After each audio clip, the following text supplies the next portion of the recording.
حال یہ ہے کہ قرآن مجید میں جس ترتیب میں نازل ہوا کتابی شکل میں وہ ترتیب مختلف ہے، تو کیا موجودہ ترتیب آقا یعنی رسول اللہ علیہ السلام کی بتائی ہوئی ہے؟ جواب ہے بے شک۔ یہ جو ترتیب ہے اس وقت کہ پہلے کتاب میں مصحف میں دو دفتیوں کے درمیان سب سے پہلے کیا ہے؟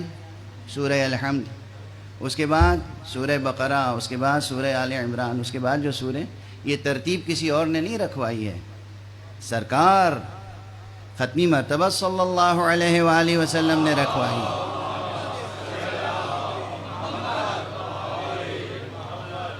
سوروں میں آیتوں کی ترتیب بھی حضور نے رکھوائی ہے۔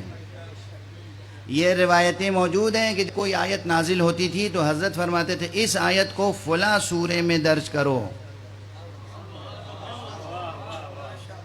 اس آیت کو فلاں سورے میں درج کرو، خود حضور فرماتے تھے۔ تو یہ ترتیب دلوا رہے تھے یا نہیں؟ جب حضور کہہ رہے ہیں یہ آیت ابھی نازل ہوئی ہے لیکن اس کو فلاں سورے میں لکھ لینا، اس کے کیا معنی ہے؟ کہ آپ خود ترتیب دلوا رہے ہیں۔ اور پورا قرآن مجید حضرت نے اپنی حیات طیبہ میں خود مرتب کروا دیا تھا۔ اب مرتب کروا دینے کے معنی ہے کہ آپ نے ترتیب قائم کر دی۔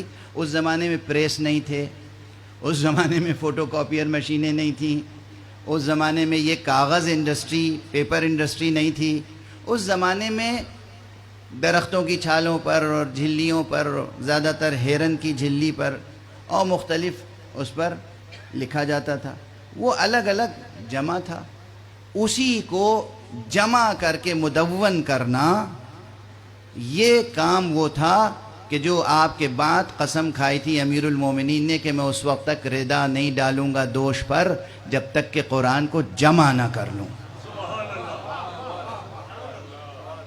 تو جمع نہ کر لوں کا مطلب یہ نہیں تھا کہ آپ اپنی مرضی سے ترتیب دے رہے تھے۔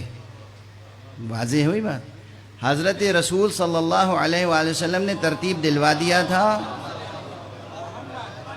اب آپ نے اس زمانے میں جو وسائل تھے، جو قرطاس موجود تھے، اس قرطاس پر تمام چیزوں کو جمع کیا، اور جمع کرنے کے ساتھ ساتھ حاشیے پر جو آیت جس اس کی شان نزول تھی وہ تحریر فرماتے گئے۔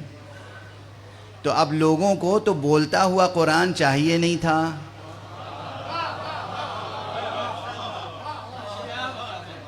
آقا کا نسخہ صرف اس لیے نہیں قبول کیا گیا کہ اس میں بتا دیا تھا کہ ولی کون ہے، شقی کون ہے۔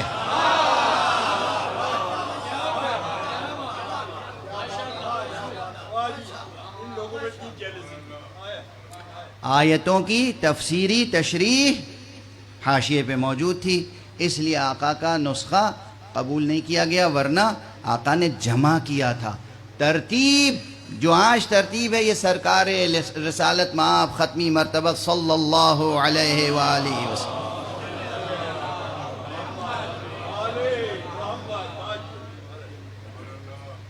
بات خالص علمی ہے لیکن بہرحال جس اسلوب میں بھی ممکن ہے تاکہ ممبر کے تقاضے بھی پورے ہوتے رہیں اور بات بھی مکمل ہو جائے، تو دو ایک باتیں اور عرض کر دوں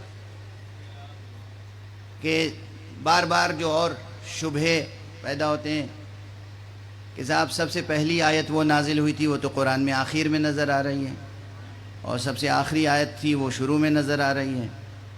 تو میں نے عرض کیا کہ یہ ترتیب حضور نے دلوائی ہے، لیکن اس کی ایک مثال عرض کروں۔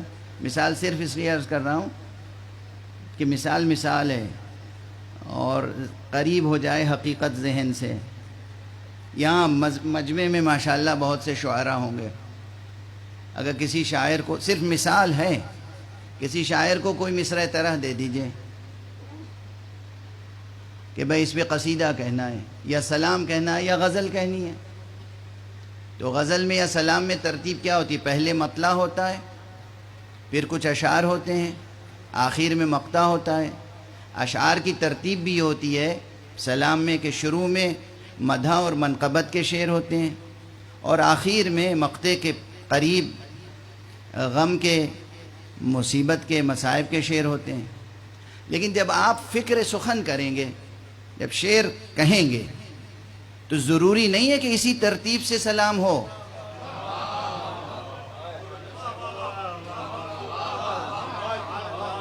یہ تجربہ کر لیں، ممکن ہے کہ سب سے پہلے مقطع کا شعر ہو جائے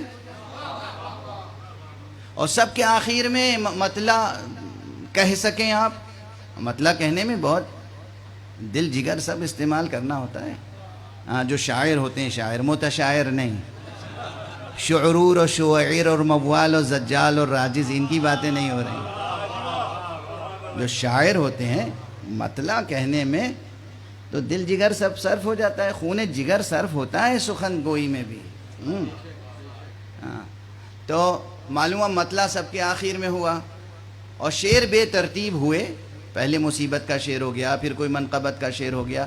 اب کیا جب وہ دیوان اپنا شائع کریں گے تو اسی طرح شائع کریں گے جیسے شعر نازل ہوا تھا؟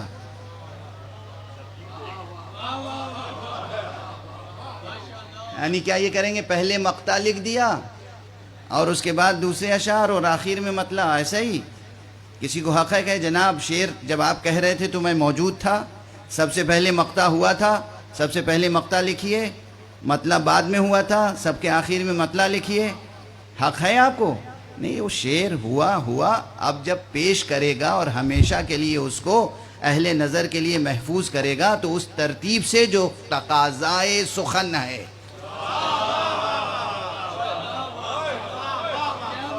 یہ صرف تقریب ذہن کے لیے، سمجھانے کے لیے مثال دی ہے میں نے. بس اسی طرح سمجھیے کہ سب سے پہلے نازل ہوئی آسمان سے اقرا آیت، اقرا کی آیتیں. حالانکہ یہ بھی اختلافی مسئلہ ہے، زیر سوال ہے کہ سب سے پہلی نازل ہونے والی آیت یا سورہ کیا ہے. مشہور یہی ہے نا کہ اقرا. اقرا سے پہلے سورہ الحمد نازل ہوا ہے. پیغمبر صلی اللہ علیہ وآلہ وسلم نماز پڑھتے تھے یا نہیں؟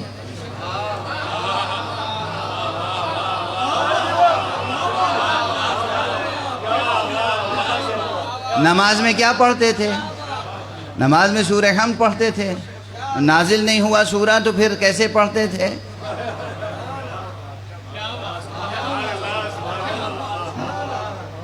تو معلوم ہے کہ آج کی مجلس سے آپ حضرات جب جائیں گے تو بہت سی چیزیں تہو بالا ہو جائیں گی.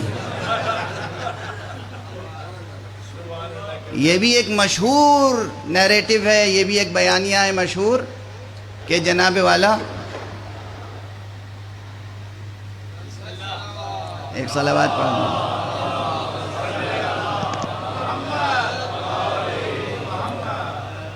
سب سے پہلی وحی جو ہے وہ اقرا تھی. اقرا سب سے پہلا حکم تھا اعلان رسالت کا. اقرا کے معنی یہ نہیں ہے کہ تم پڑھو. اقرا کے معنی ریڈ نہیں ہے، پروکلیم کے ہیں. اقرا بسم ربک، اب اپنے رب کے نام سے اعلان کیجئے. بحثیں ہیں یہاں پر، بحثیں بہت ہیں، اتنا آسان تھوڑی ہے. سینہ و سر سے مرحلہ طے ہوتا ہے، قدموں سے نہیں طے ہوتا.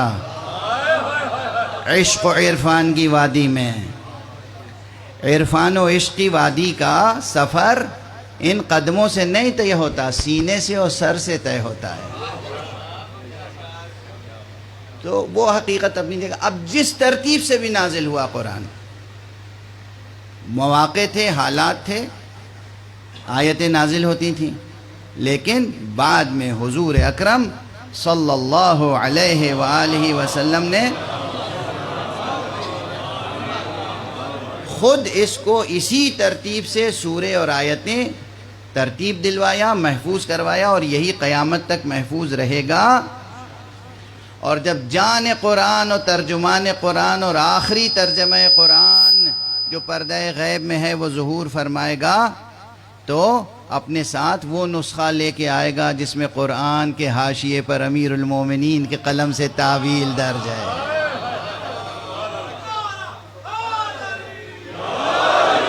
ایک صلوات. بے مایا سوالات، بے پایا بحثیں، یہ سب جو ہیں یہ ظلمات ہیں، ان ظلمتوں سے نکل کے ہمیں اس نور تک پہنچنا ہے جہاں یقین حاصل ہو جائے. تو یہ یقین